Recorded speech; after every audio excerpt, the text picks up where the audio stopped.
දැක නොදැක නොදුටුසේ යාමය. ඇස ගැටෙන තැනක නොරැඳීමය. පෙර මතක තනිව විඳවීමය. කෙනෙකු ළඟ ඇති හොඳම ප්‍රේමය.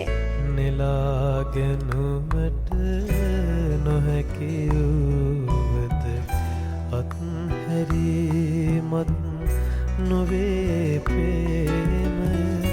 බලාදුරහිඳ කතා නොකරම සුසුම් පපුවක ඉරකිරේ